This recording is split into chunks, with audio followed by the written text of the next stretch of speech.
Observen este lugar. ¿No es maravilloso? Esto es Kirkland, en la parte de atrás del Motion Picture Studio en Provo, Utah. Aquí se filman muchas de las películas de historia de la iglesia. Y creo que es el lugar perfecto para hablar de Santos. Este es el tomo 1 de Santos. Quizás hayan oído hablar de él. Se han vendido más de 400,000 ejemplares y más de 1 millón de personas lo han leído en formato electrónico. Está disponible en 14 idiomas. ¿Qué dicen los lectores acerca de Santos? Me encantó que en el tomo 1 de Santos todas las fuentes estaban en el libro, pero si quería más información podía ir a internet y averiguar más cosas si me quedaba alguna duda. El tomo 1 de Santos, sí, es un libro de historia, pero no lo parece. Es casi como si fuera un diario personal. Parece un libro que encontraste en la escuela o algo así. Me encanta su transparencia. Hay tantas personas que intentan debilitarnos diciendo, hay secretos que no conoces y la iglesia te los oculta. Pero no es así. Son solo cosas que aún no has leído. Y cuando ves la historia, lo bueno, lo malo, lo feo, entiendes que son personas corrientes tratando de hacer cosas extraordinarias. No es un cuento, es una historia real y podemos ser parte de ella. Siento que uno de los personajes que llegué a conocer mejor es José. Pude ver su progreso y cómo llegó a ser el profeta que fue. Cometió errores y aprendió de ellos. Se convirtió en la persona que necesitaba ser para dirigir la iglesia. Lo que me encantó del tomo 1 son las historias de las mujeres. Pasaron por tantas cosas que ni imaginamos. Como mujer me conmueven. Tener que dejar su casa cuando sus esposos están en el otro lado del mundo. Fue un ejemplo para mí ver lo fuertes que eran las mujeres en la iglesia. Y no siempre oímos sobre eso hasta tener este libro. Santos. En julio comenzaron a aparecer capítulos del tomo 2 en las revistas de la iglesia. También están disponibles en la sección Historia de la Iglesia de la Biblioteca del Evangelio. En la aplicación también hay videos de algunas de las historias del tomo 2. Pueden verlos mientras esperan. Echemos un vistazo a alguna de estas increíbles historias del tomo 2 de Santos.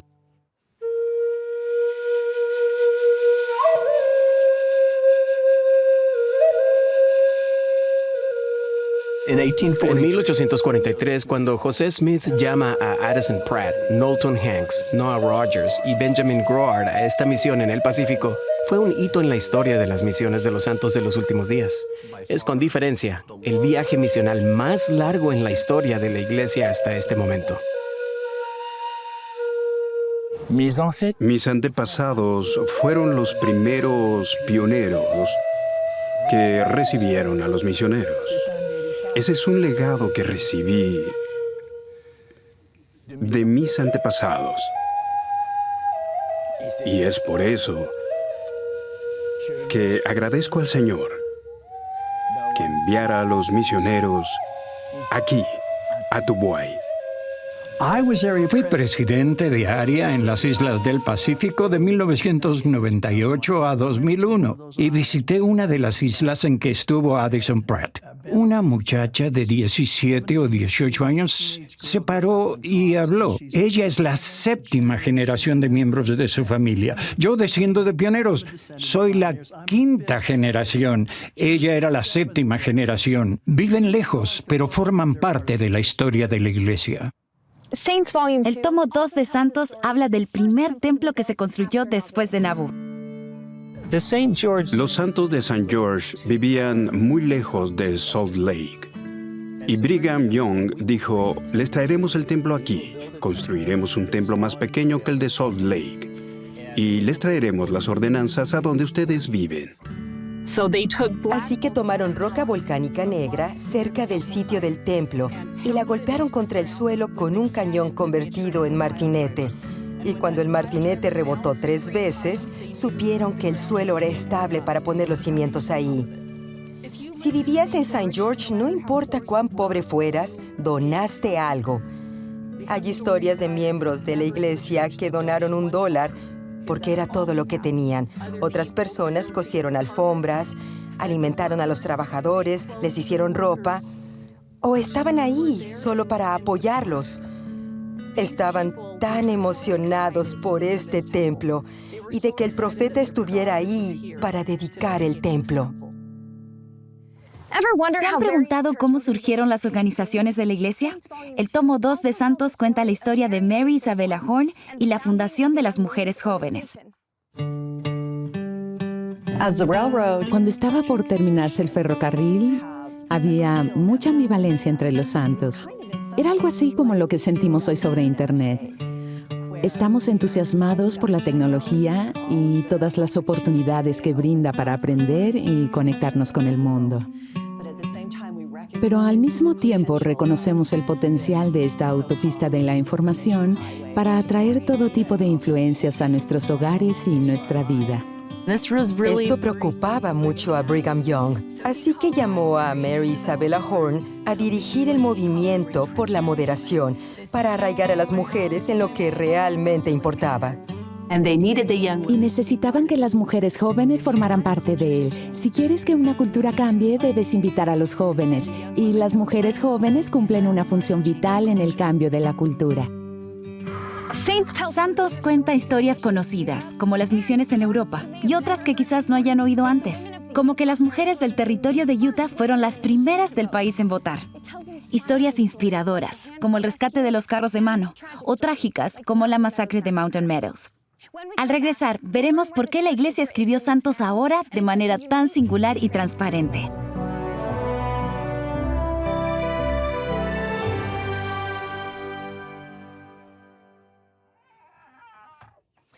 El Elder LeGrand Curtis Jr. es el historiador y registrador de la Iglesia de Jesucristo de los Santos de los Últimos Días. Preguntamos al Elder Curtis y a otros expertos por qué la Iglesia está escribiendo esta nueva narrativa. En la reunión misma donde se organizó la Iglesia en abril de 1830, el Señor dijo, se llevará entre vosotros una historia. Santos es la historia de personas normales, tocadas por los cielos. Y si uno piensa en ello, ese es todo nuestro empeño. Aquí somos mortales, normales, pero tratamos de hacer lo que Dios desea que hagamos. Y al ver a José Smith, a M. Smith, a personas normales, hombres y mujeres, nos damos cuenta de cómo podemos servir a Dios ahora. En el pasado, al escribir la historia de la Iglesia, nos basamos en personas en puestos administrativos.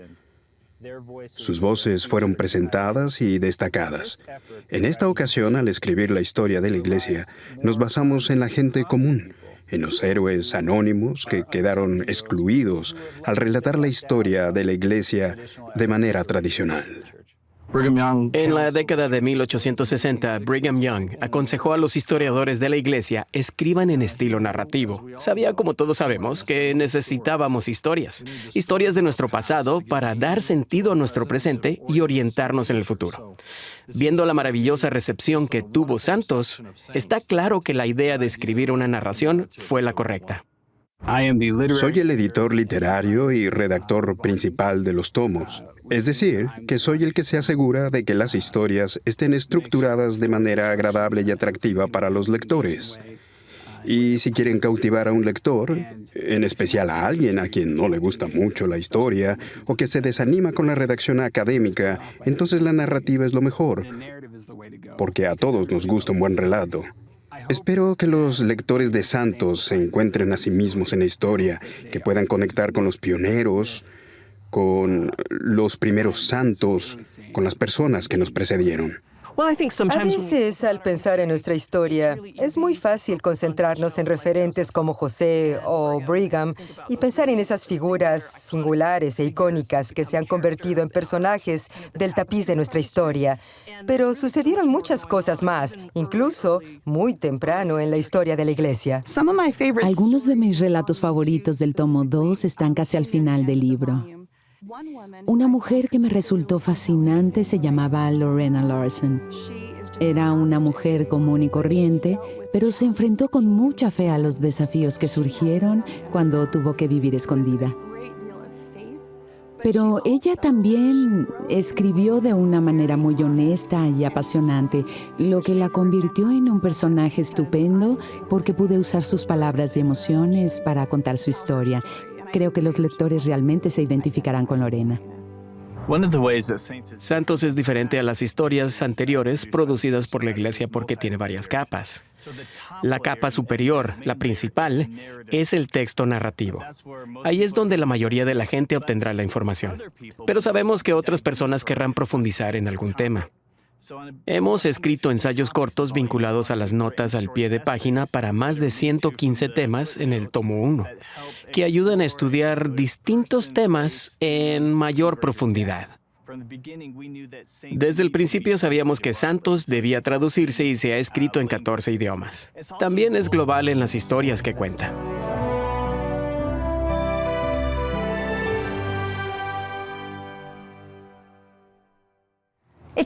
Hace falta un equipo para crear las herramientas, temas y recursos que conforman el Proyecto Santos. Ha tomado innumerables horas de investigación, edición y escritura. Críticos de Harvard a Hong Kong, de Brasil a Brigham City, brindaron valiosas ideas para que Santos llegara a los miembros de una religión global. Me encantó ser crítica literaria de Santos. Ha sido muy importante para mí por varias razones.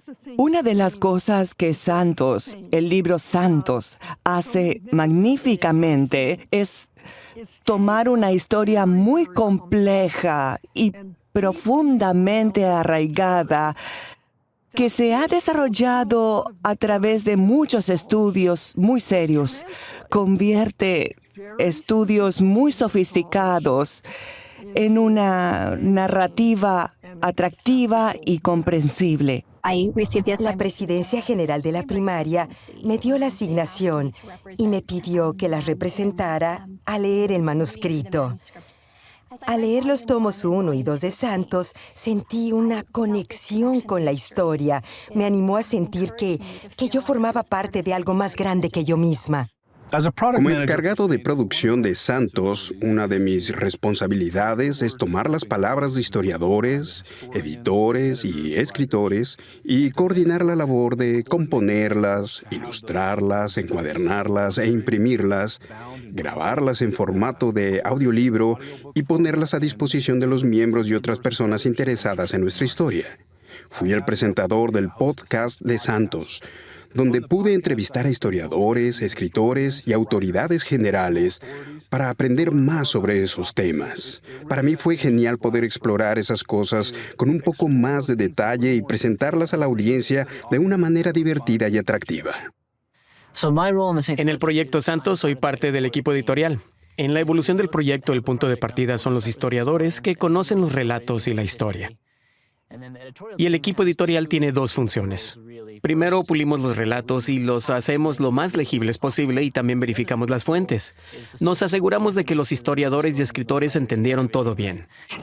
Mi trabajo es verificar la fuente, comprobar si es la mejor o si hay una versión mejor. Y normalmente la hay y suele haber una versión más original, desde una transcripción al manuscrito de un diario. Y recibo las páginas y me aseguro de que lo que está escrito en Santos está realmente en la página de la fuente real. Echemos un vistazo al proceso. Comencemos en la aplicación Biblioteca del Evangelio y hagamos clic en la sección Historia de la Iglesia. Luego vamos al tomo 1 de Santos. Digamos que estoy leyendo el capítulo 2, sobre la primera visión. Santos incluye todos los relatos conocidos de la primera visión, por lo que al leer puedo encontrar un detalle nuevo que no conocía. Hago clic en una nota al pie, la 15, por ejemplo, y hallo las fuentes que respaldan lo que está escrito. Si pulso en Nyborg Diario, 24 de mayo de 1844, me lleva al documento del sitio web Documentos de José Smith. Luego puedo volver atrás y hacer clic en Iglesias Cristianas de la época de José Smith. Eso me da más contexto. Santos también está disponible como audiolibro. Las personas de todo el mundo pueden escuchar Santos mientras viajan, se ejercitan o descansan. Conozcamos a los narradores. Mi función fue grabar el audio del audiolibro, junto con mi amiga Hillary. Los dos lo grabamos, y luego pudimos verlo y leerlo antes de que lo publicaran. Cada día que pasé en la cabina de grabación fue un privilegio. Comenzaba el día y la sesión orando para que pudiera dar vida a las personas y representarlas de una manera auténtica que pudiera entender de verdad quiénes eran. Al hacerlo, creo que, en efecto, llegué a amarlas y a apreciar su contribución. Bien, ya conocen a los escritores y a los narradores. Conozcamos al artista responsable de la bella cubierta y las ilustraciones del libro. Mi función fue ser el ilustrador del proyecto. Hice todas las ilustraciones de las cubiertas, los mapas y las ilustraciones de los encabezamientos de los capítulos. El objetivo de este material fue mostrar el crecimiento mundial de la Iglesia con los templos como focos principales de la línea temporal. Y pensé, ¿no sería genial que pudiera crear un panorama de la historia de la Iglesia con todos los templos distribuidos por las ilustraciones? Creo que le da un cierto aspecto nostálgico, un cierto encanto atemporal con el que las personas pueden identificarse. Fue muy divertido resumir la esencia de un momento de la historia de la Iglesia con una sola imagen. Al regresar, el elder Quentin L. Cook del Quórum de los 12 Apóstoles nos dirá por qué la Iglesia ha escrito esta nueva narrativa. Sigan con nosotros.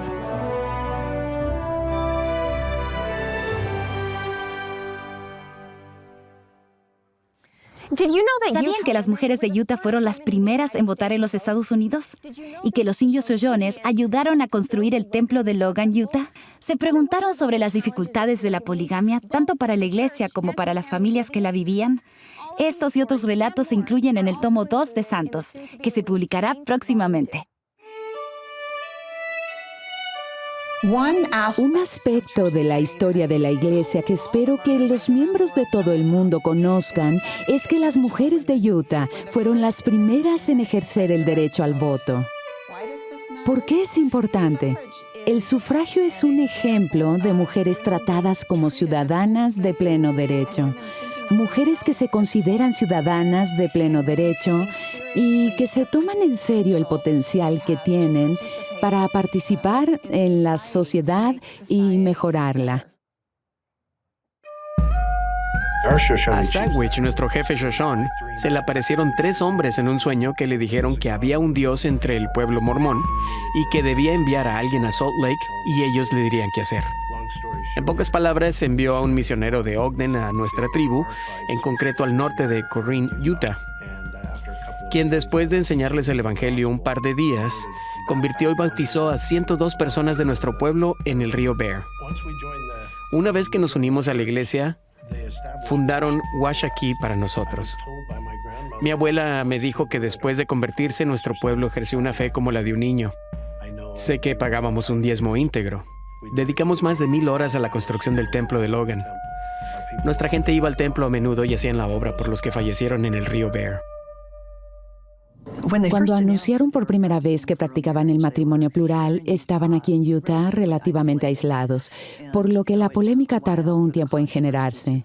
Pero en las siguientes décadas, el gobierno nacional aprobó una serie de leyes cada vez más punitivas contra el matrimonio plural y comenzó a aplicarlas de forma agresiva.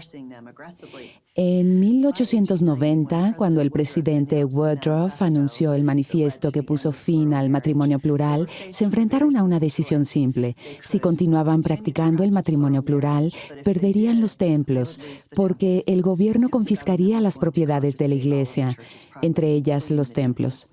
Eso interrumpiría la obra de salvación por los muertos. La verdad no es solo lo bueno, es lo bueno y lo malo. Como nos dice Doctrina y Convenios, la verdad es el conocimiento de las cosas como son, como eran y como han de ser. Podemos aprender de sucesos tan terribles como la masacre de Mountain Meadows. Algo que aprendí al estudiar ese tema es que cuando las personas se reunían en consejo y confiaban en la sabiduría colectiva, solían tomar buenas decisiones. Cuando desestimaban las decisiones del consejo y las tomaban de forma individual, a menudo tomaban malas decisiones. José Smith y los líderes de la iglesia que le siguieron han dicho que el fervor sin conocimiento conocimiento no es una virtud, y creo que en el caso de Mountain Meadows se trató de personas fervorosas que intentaron actuar según ese sentimiento de fervor sin dar un paso atrás y reflexionar sobre si lo que hacían estaba bien o mal. La Iglesia ha dado una nueva mirada a su propia historia, a lo dulce y lo amargo, a las tragedias y a los triunfos. Esta perspectiva nueva y atractiva ha llegado al corazón de los lectores de todo el mundo, tanto jóvenes como mayores. El tomo 2 de Santos termina con la dedicación del templo de Salt Lake. No quiero arruinarle el suspenso a nadie, pero es magnífico.